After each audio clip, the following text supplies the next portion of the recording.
C'est pas vrai. C'est un cauchemar. Ouais, je me suis effondrée et j'ai pleuré. On a un suspect qui a tué une gamine. Ça a été un choc en arrivant sur place.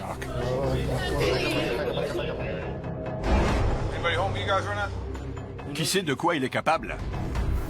On commence par chercher les caméras de surveillance. Il faut se mettre à leur place. C'est comme ça qu'on arrête un tueur. Come stumbling back in, and I see blood.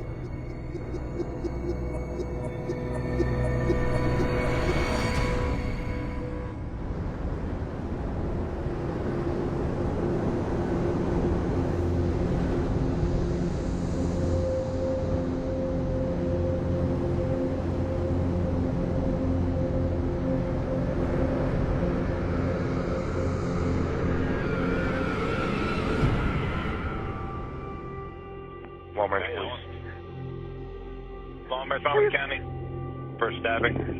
Please, my niece is so Ma'am, listen to me. I need you to take a breath for me, okay? I am. Where did she get stabbed at? I don't know. It looks like in her chest. I don't know. She's Is she breathing? She's breathing, but yeah. Okay. Listen, is she went able to outside. talk to you? No, she's like. Is she losing consciousness? Yeah. Please. Okay, where is she now? She's on my floor. Please. Just get a cop here.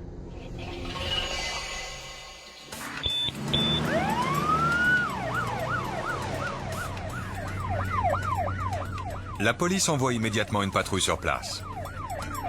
La maison se trouve dans un quartier tranquille de Long Branch, une petite ville du New Jersey.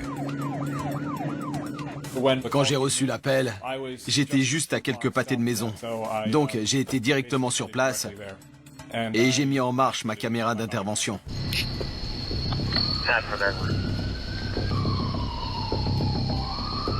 À ce moment-là, on ne savait pas qui était la victime, ni la gravité des blessures. Donc ça a été un choc quand on est arrivé sur place. En approchant, j'ai entendu des cris.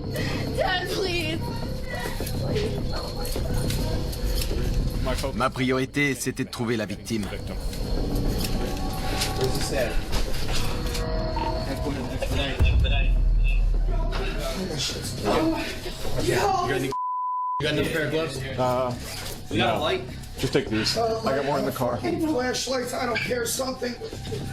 En entrant, j'ai vu une empreinte de main ensanglantée sur le mur.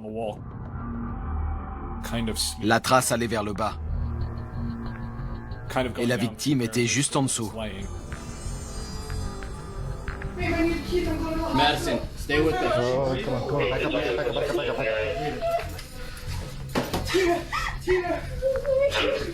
Please step outside. Hey, Casey, we're here right now. We need light. Les autres personnes présentes étaient de la famille. Casey, calm down. Madison, stay with us. On a appris qu'elle s'appelait Madison. Madison, stay with us. Madison, stay with us.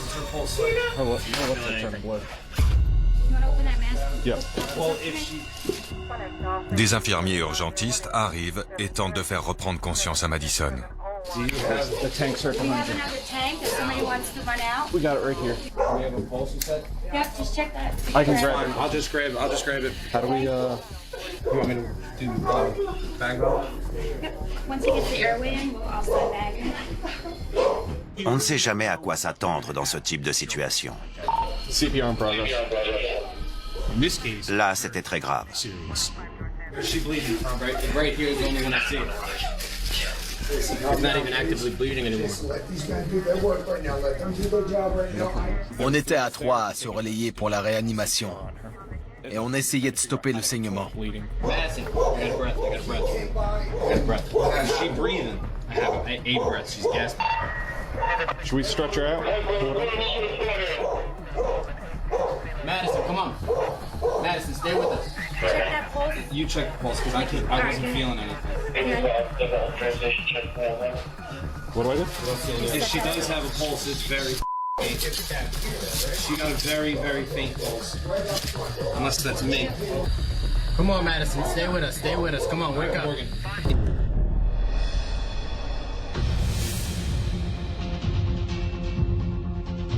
J'étais comme paralysée. Et j'essayais de garder espoir. Je me disais que ça allait bien se passer, qu'elle allait s'en sortir.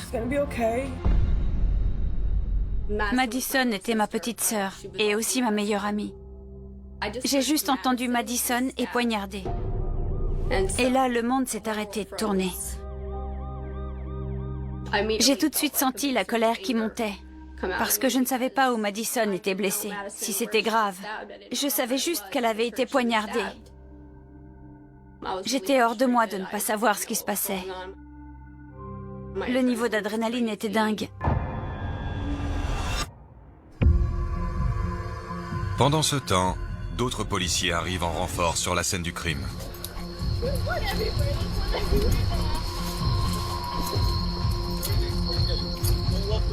Oh, sorry, we're just gonna let the EMT know that we're doing compressions again. Okay, should we pass now? Yeah, they're trying to find a pulse. We can't find a pulse on her the second time around. I know. Guys, hurry up! Les infirmiers urgentistes se préparent à emmener Madison à l'hôpital. Which way are we going around the car?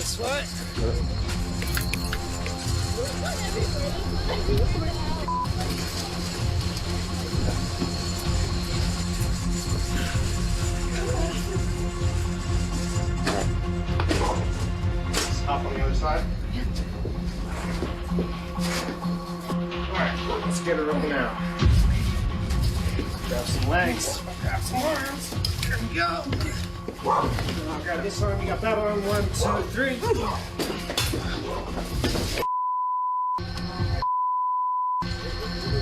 Oh my. Whoa, brother, oh, that's my daughter, man. I know, it's a freaking evidence, my head. I'm fine. Call Grandpa now. Call Grandpa. What is he doing? Call Grandpa. Throw this in there with them.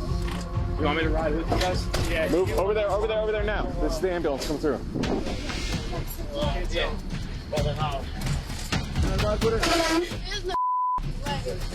C'était clair qu'il fallait stabiliser son état et l'emmener à l'hôpital.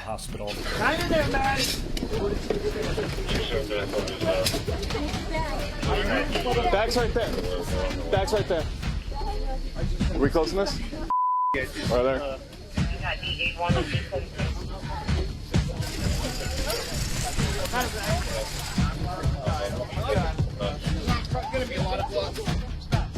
No.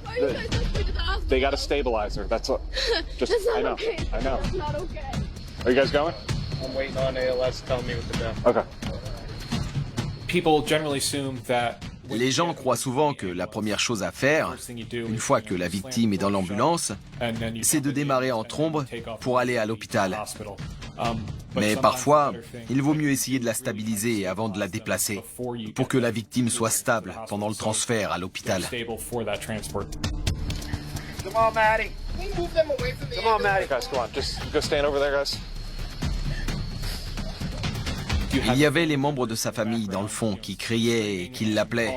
Ils étaient tous paniqués, bien sûr. C'est devenu un véritable chaos.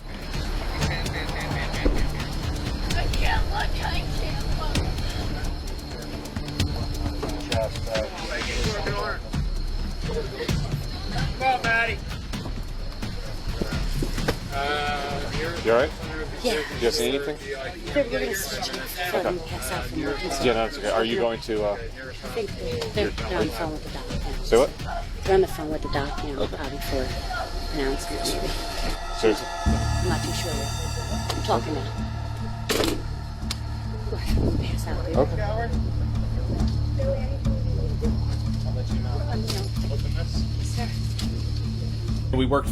On a vraiment fait le maximum pour la sauver, je crois. Et on espérait qu'elle allait s'en sortir. J'ai appris un peu plus tard que les médecins l'avaient déclarée morte à l'hôpital. Et là, notre priorité, ça devient de retrouver l'agresseur.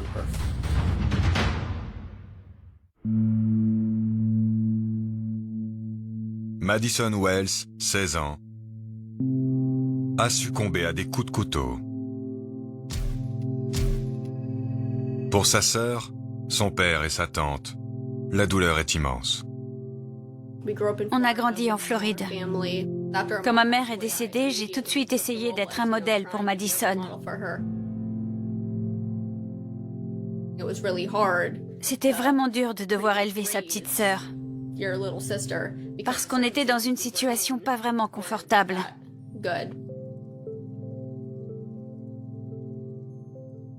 Donc, ça nous a rapprochés, d'une certaine manière. Elle faisait des petites vidéos de danse. C'était toujours moi qui la filmais quand elle dansait. Madison et moi, on était très proches. Elle jouait souvent avec mes filles. On était très proches. Il suffisait qu'elle parle 5 minutes à quelqu'un pour s'en faire un ami. Elle était très naturelle, toujours gentille.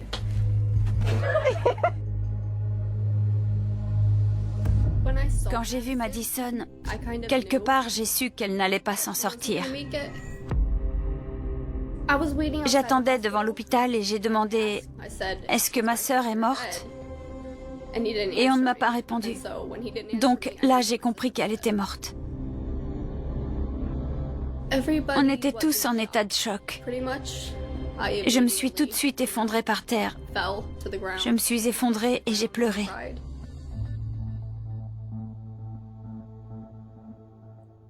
Ils ne nous disaient rien. Je voulais juste rentrer pour aller la voir, dire au revoir à ma fille. Je voulais juste la voir. Mais on m'en a empêché.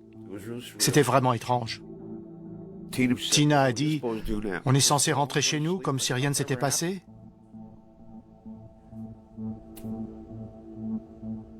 Et c'est ce qu'on a fait.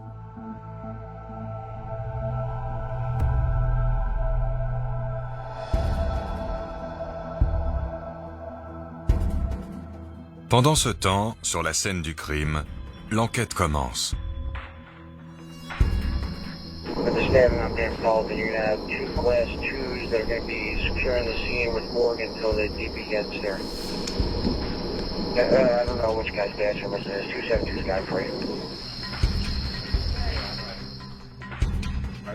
À ce moment-là, les inspecteurs sont prévenus par téléphone et leur superviseur commence à appeler les gens qui doivent venir sur la scène du crime.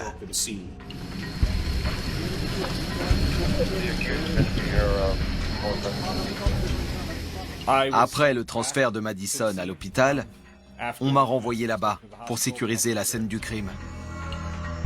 Je me souviens que l'arme du crime était par terre, au bout de l'allée, à la jonction avec la rue.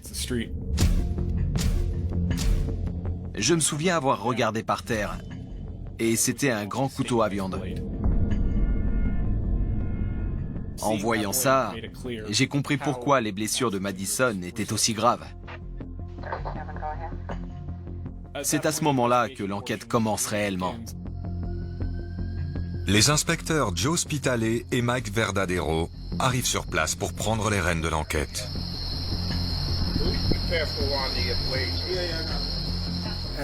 En pénétrant dans la maison, j'ai vu qu'il y avait énormément de traces de sang dans l'entrée.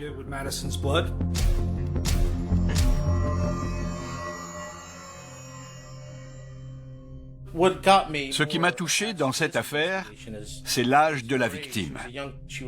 C'était une jeune fille de 16 ans et j'ai des filles plus jeunes. Donc il y a l'instinct paternel qui entre en jeu. Je voulais absolument arrêter le coupable.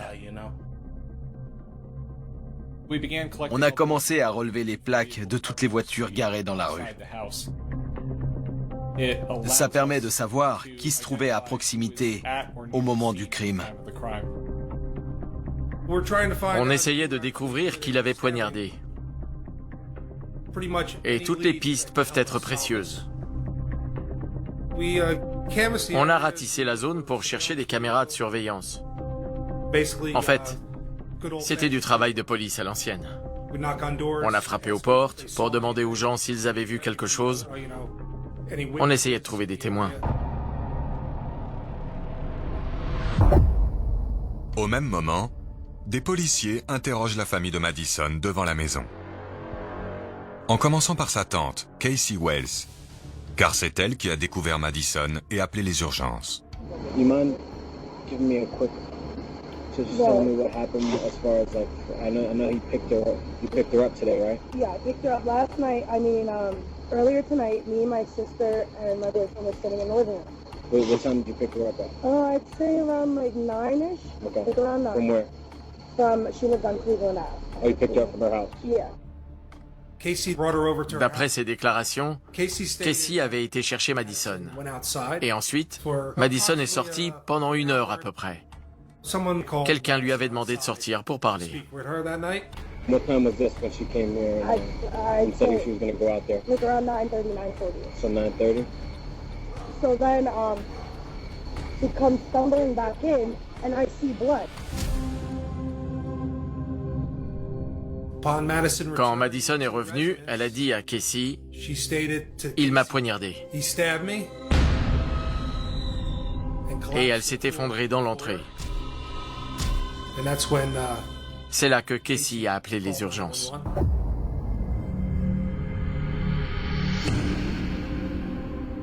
Les inspecteurs n'ont aucune certitude sur l'identité de la personne que Madison a retrouvée dehors. Néanmoins, Casey explique que la jeune fille avait un petit ami, dont elle ne connaît que le prénom, Brian. It's just weird, and this whole relationship has been weird to me, and she had cut me out of her life because I tried to sense something. I had a weird feeling from the gate about him, but... So, This was really crazy. Yeah, I know. I'm sorry. It's alright. But I called her, because I was like, and she had told me they broken up, or whatever. They broke up. Brian, what? You see your last name? Just, gotta be the same. What's his last name? His name's Cordero. C-O-R-R-E. What? If I'm correct. Your boyfriend, Brian Cordero. Relationship headquarters on Rise and Long Branch First Aid Compliment. It might be towards the other pop-up.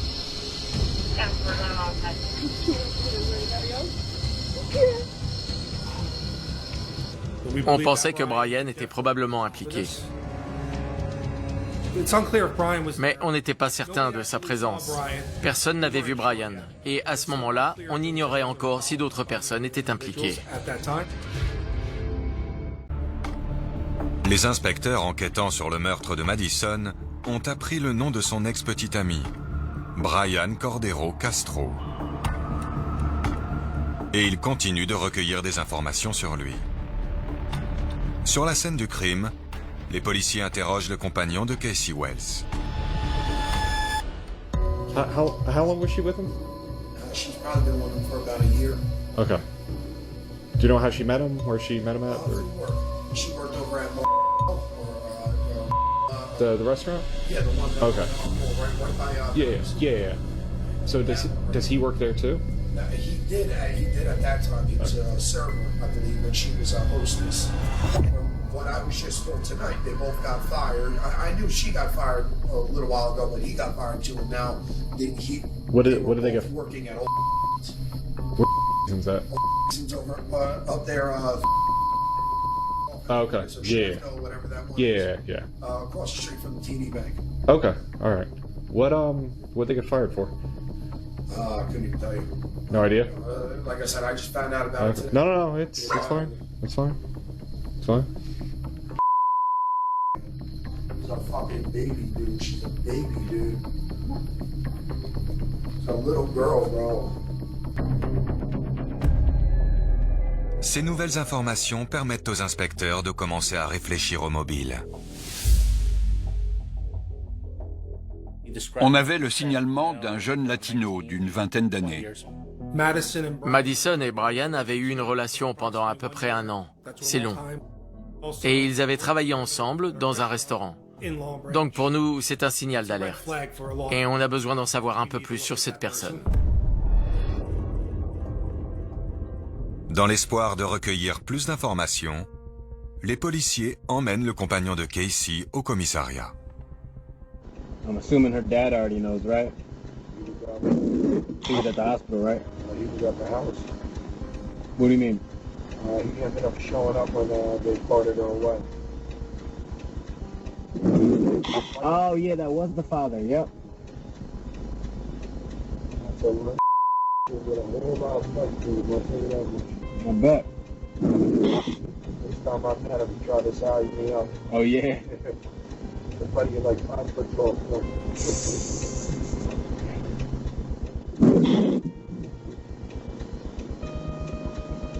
I don't know. He raises 2 kids all by himself.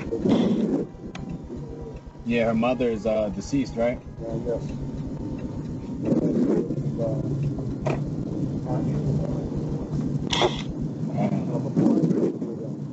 The man can't catch a break.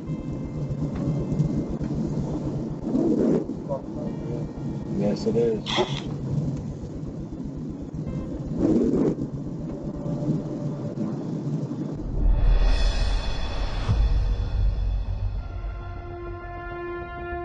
Casey Wells, la tante de Madison, se porte volontaire pour confirmer l'identité du suspect.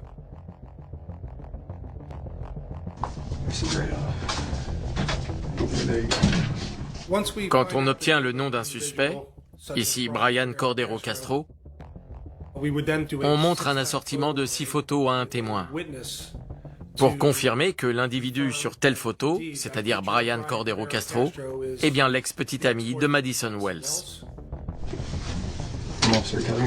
Casey Wells. I'm going to read this to you word for word, and we'll go through the process, okay? In a moment, I will show you 6 photographs, one at a time. You may take as much time as you need to look at each of them. On a besoin d'être certain que le Brian Cordero Castro des photos est bien l'individu ayant entretenu une relation avec Madison Wells. That's it. I'm positive number 2 is him. I don't need to look any further. Number 2. I'm sticking with number 2. Okay. You need to go back to the photos? No. Casey Wells a clairement identifié l'homme sur les photos comme étant le petit ami de Madison.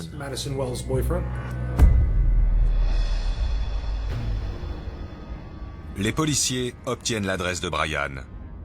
Ils y envoient plusieurs voitures de patrouille pour tenter de l'arrêter.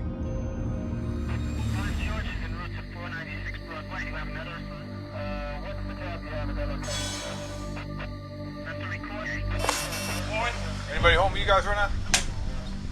Casey? Huh? Brian home with you guys? No. Alright. You know where he might have went? No. Mind if I step in?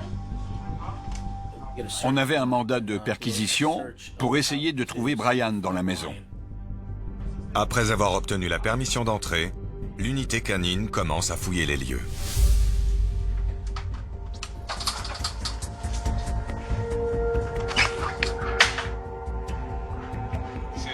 Size? Little, it's like 5'3", 140.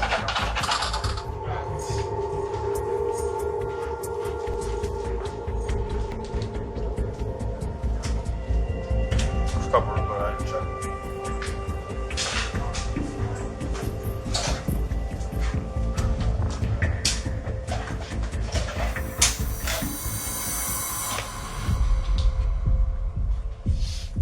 Je dois dégainer mon arme par prudence, pour me protéger, moi et mes collègues.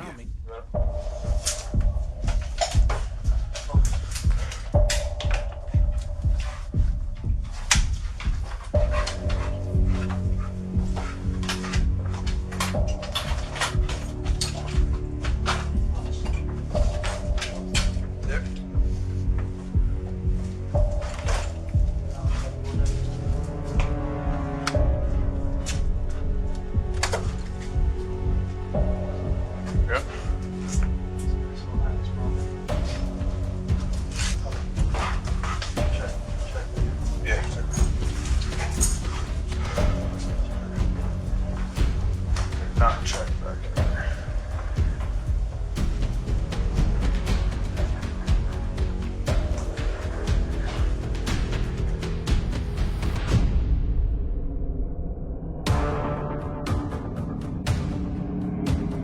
Il n'y a aucune trace de Brian à l'intérieur.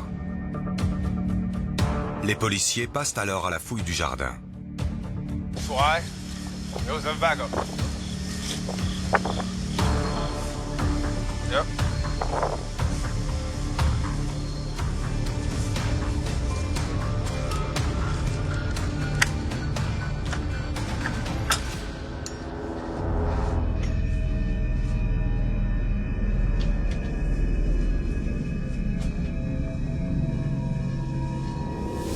Malgré une fouille minutieuse, Brian reste introuvable. Je savais que ça allait être difficile. On ne savait pas où il était. Et on n'avait pas de certitude sur sa qualité de suspect. Il pouvait être n'importe où. Il fallait interroger Brian le plus vite possible. Soit pour l'innocenter, soit pour déterminer comment il était impliqué. S'il y avait un autre suspect, on avait besoin de le savoir tout de suite. Brian restant introuvable, les inspecteurs décident d'essayer de localiser son téléphone. Néanmoins, ils ignorent quel opérateur le suspect utilise. Les policiers doivent donc faire plusieurs demandes de renseignements. Hi, this is Colin with Verizon Security. May I have your name and agency, please? Corporal Gant, Long Branch Police Department. What can I do for you today, ma'am? I have a phone number I would like to try to ping. I don't know if it's Verizon or not. Gotcha, yeah, we can find out. What's the number?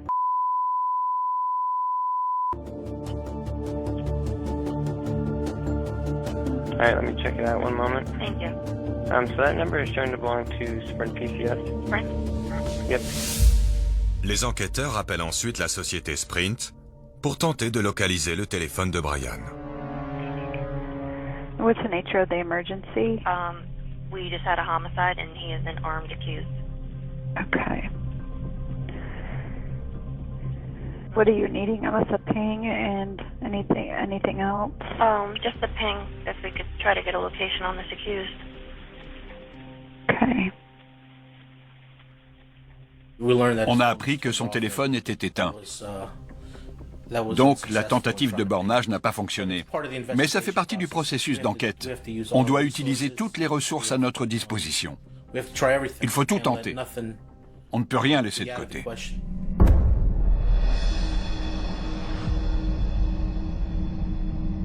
Le téléphone de Brian étant impossible à localiser, les inspecteurs retournent sur la scène du crime afin de rechercher les caméras de surveillance installées à proximité. Les caméras de surveillance ont changé notre façon de travailler depuis environ 5 ans. C'est une des premières étapes de l'enquête maintenant. On commence par chercher les caméras de surveillance dans tout le quartier. À ce moment-là, on a trouvé des caméras de surveillance installées sur une propriété de Ocean Avenue. La caméra est située à un pâté de maison seulement de la scène du crime. Les policiers examinent donc les images enregistrées vers 22h39, l'heure présumée du meurtre.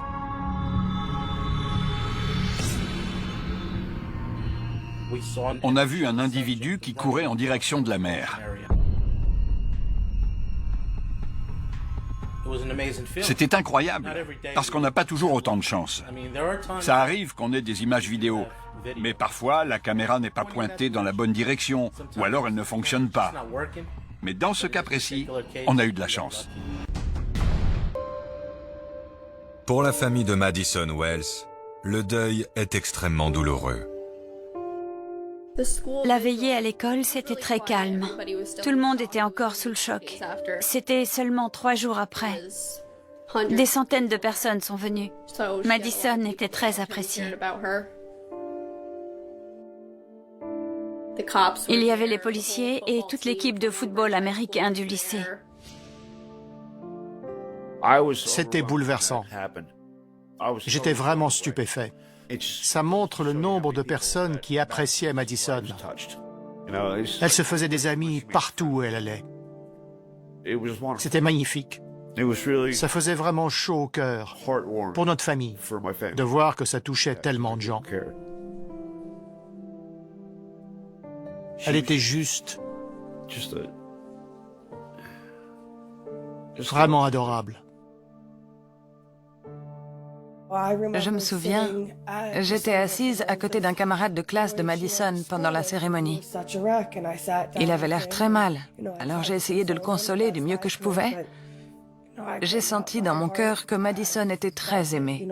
C'était impossible de ne pas le voir. Et il y avait beaucoup de gens qui tenaient à elle, et elle va nous manquer à tous. Au commissariat, les inspecteurs tentent de reconstituer le parcours du suspect juste après le meurtre. Il y avait plusieurs caméras de surveillance pointées sur une petite rue. Et on le voyait marcher vers une maison. Une autre caméra l'a filmé quand il entrait dans le jardin, où plusieurs personnes étaient en train de boire.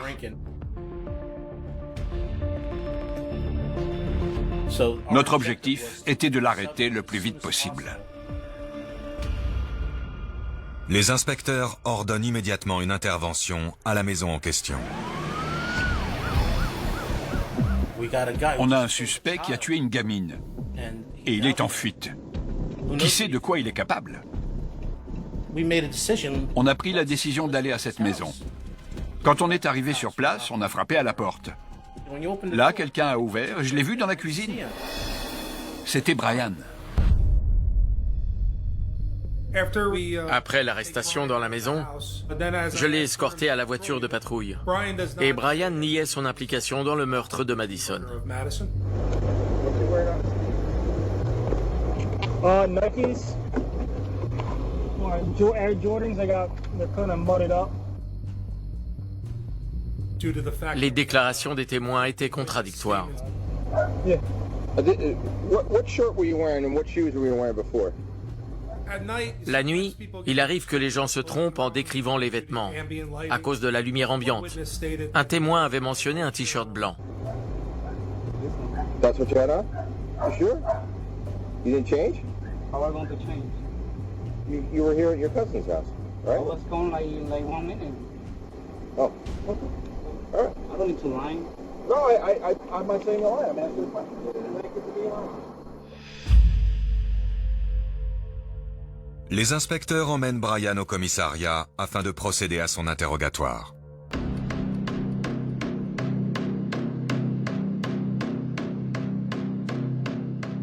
Ils lui ont enlevé ses baskets. Il a dit « bye », comme s'il leur disait au revoir. Et là, il a essayé de s'enfuir.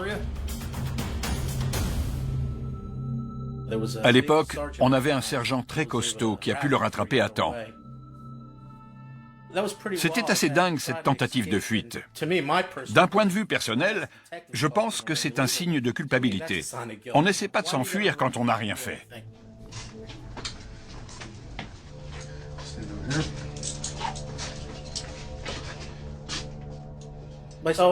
Avec l'inspecteur Spitalet et l'inspecteur Raynor, on a discuté un peu entre nous.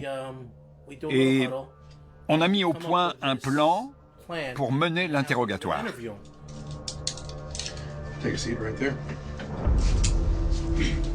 Les policiers laissent le suspect seul dans la salle d'interrogatoire. L'inspecteur Spitalet est très bon pour les interrogatoires. Il sait comment s'y prendre pour faire parler les gens. Il a beaucoup d'expérience, donc il est vraiment très bon pour ça.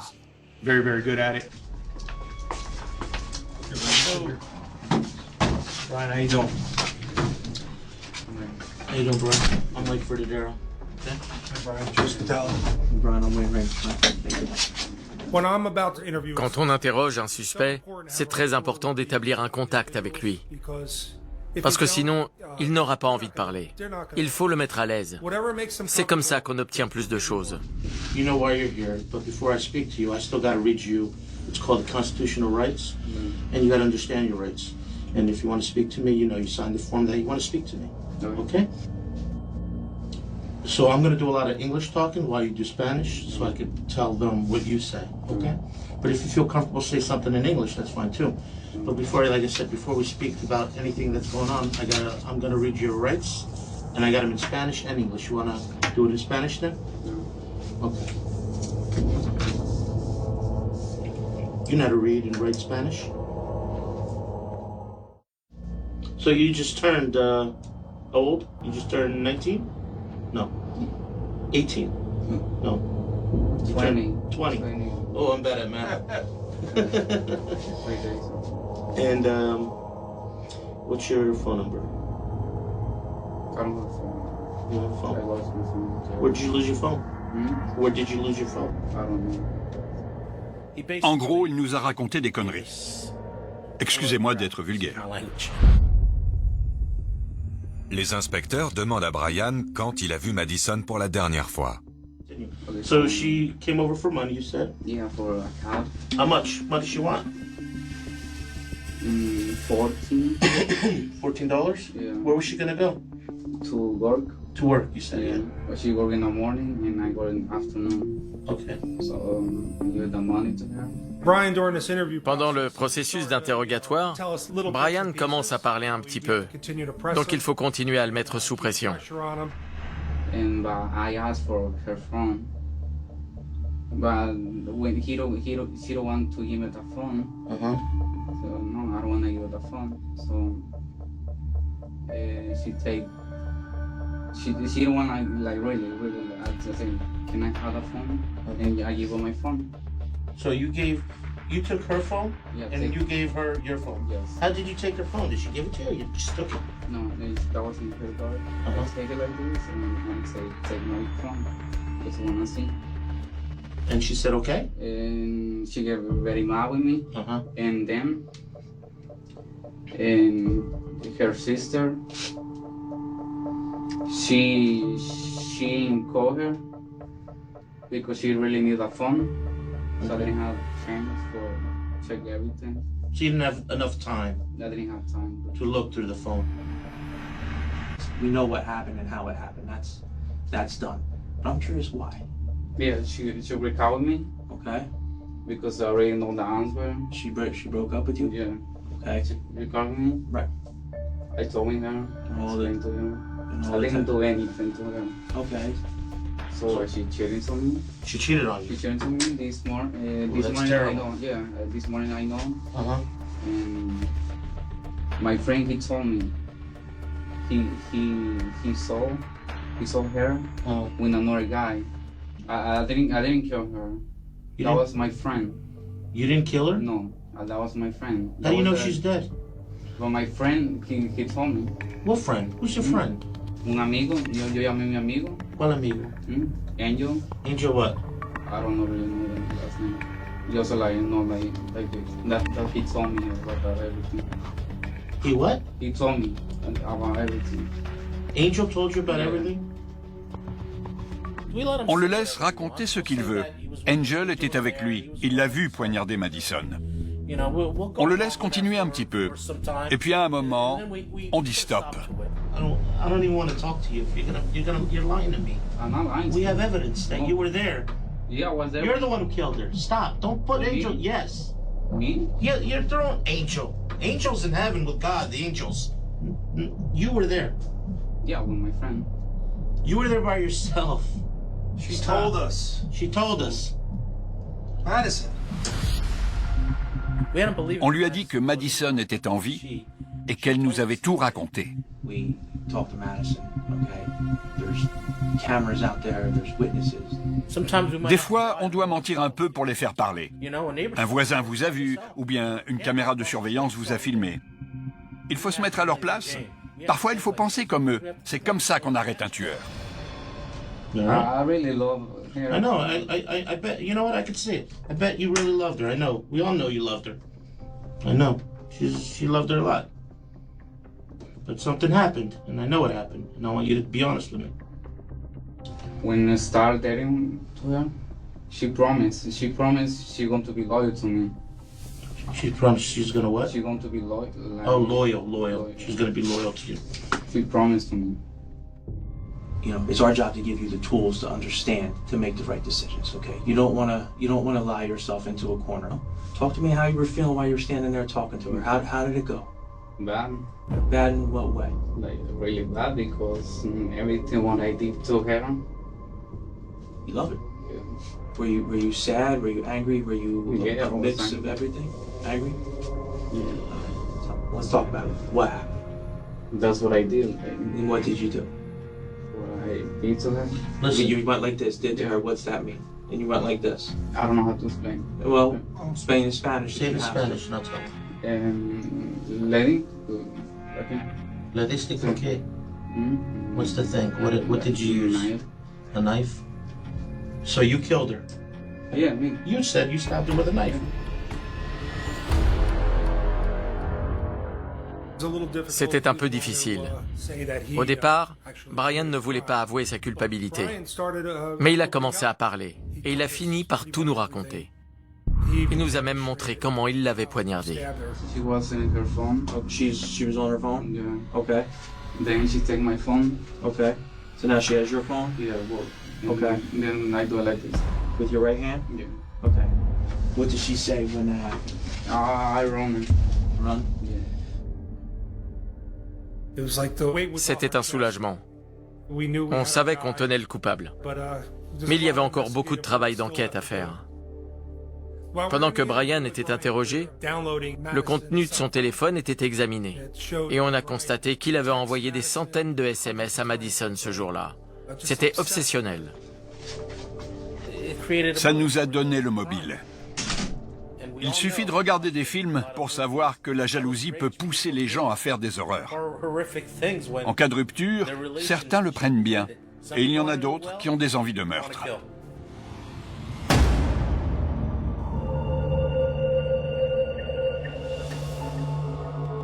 Brian Cordero Castro est accusé de violence volontaire ayant entraîné la mort sans intention de la donner. Il plaide coupable et reçoit une peine de 30 ans de prison, plus 5 ans pour sa tentative de fuite au commissariat. C'était une grande satisfaction d'obtenir justice pour Madison et sa famille. J'étais soulagé que la famille sache la vérité. Mais d'un autre côté, on ne peut pas se réjouir, car ils ont perdu un être cher.